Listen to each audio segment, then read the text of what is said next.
The world is engaged in the largest clinical trial, the largest global vaccination trial ever.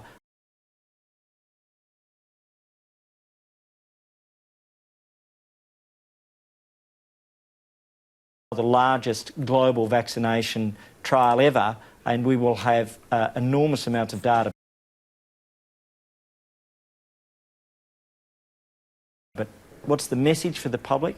It's safe, it's effective, it will help protect you, but it will also help protect your mum and dad, your grandparents, your nonna, all of Australia.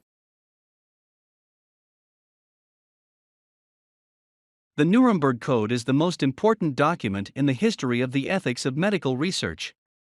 The code was formulated 70 years ago, in August 1947, in Nuremberg, Germany, by American judges sitting in judgment of Nazi doctors accused of conducting murderous and torturous human experiments in the concentration camps, the so-called doctor's trial.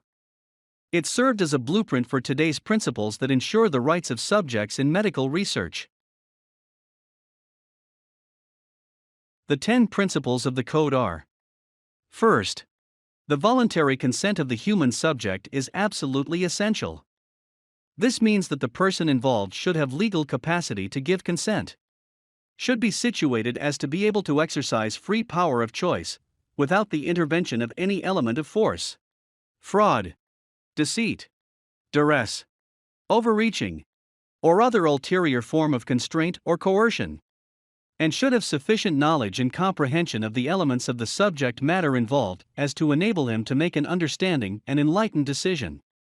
This latter element requires that before the acceptance of an affirmative decision by the experimental subject, there should be made known to him the nature, duration, and purpose of the experiment, the method and means by which it is to be conducted, all inconveniences and hazards reasonably to be expected, and the effects upon his health or person which may possibly come from his participation in the experiment.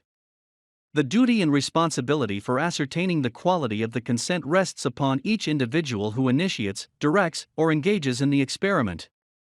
It is a personal duty and responsibility which may not be delegated to another with impunity. And that's just the way it is. We've got to accept that this is the new world order. We've got to accept that this is the new world order. Accept that this is the new world order.